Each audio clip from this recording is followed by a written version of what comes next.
तो ये तो ध्यान रखो, एक टर्मिनल से दो तारें निकल रही हैं, एक इधर और एक इधर। एक टर्मिनल से दो तारें निकल रही हैं, एक ऊपर और एक नीचे। तारों को ऊपर नीचे कर सकता हूँ मैं, कोई फ़र्क नहीं पड़ेगा। दो कैपेसिटर लगे हैं, एक दो का और एक एक का। फिर यहाँ पे एक जंक्शन आ जाता है, जंक्शन से और यहाँ से फिर एक और वायर आके फिर यही वायर जुड़ती है।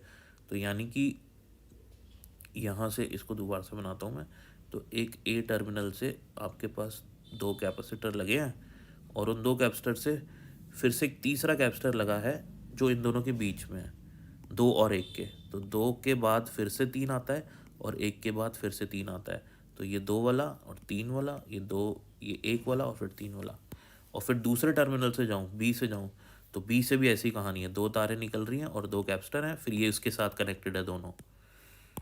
तो फिर दो तारें निकल रही हैं, कैपेसिटर हैं, और फिर ये इसके साथ बीच वाले के साथ। तो ये क्या बन गया आपका, व्हीटस्टोन ब्रिज। ठीक है, ऐसा डायग्राम देखते हैं, आपको पता लग जानी चाहिए कि व्हीटस्टोन ब्रिज है।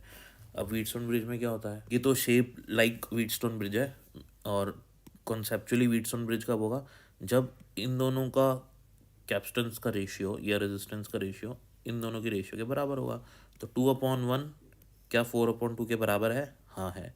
2/1 तो 2 ही हो गया, और 4/2 क्या हो गया, ये भी 2 हो गया। तो जब ऐसी कंडीशन हो रही होती है तो इस वाले को हम हटा देते हैं, तो इसको आप डिलीट कर दो, बीच वाले को, ये काम का ही नहीं है।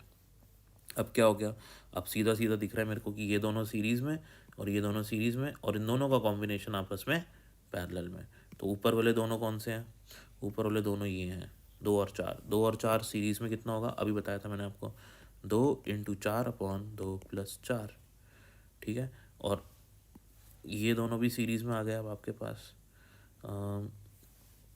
एक और दो, एक और दो।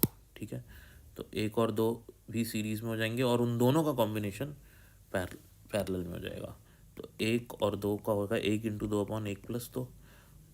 ठीक है, अब ये दोनों का कॉम्बिनेशन जो है ऊपर वाला और ये वाला पैरेलल में, और पैरेलल में हम क्या करते हैं, सीधा ऐड करते हैं, तो इनको ऐड करने का। तो ये हो जाएगा 4 × 2 = 8 + 2 4 + 2 6, 2/2 ये हो जाएगा आपका 1, और ये हो जाएगा 2 4/3। तो आपका आंसर होगा 4/3 + 1। थोड़ी सी मिस्टेक कर दी मैंने, ये 2/3 होगा। अब इसको करेंगे 4/3 + 2/3 6/3, जो कि होगा 2 माइक्रो कूलम सॉल्व करने पे। ठीक है, अगले क्वेश्चन पे आ जाते हैं।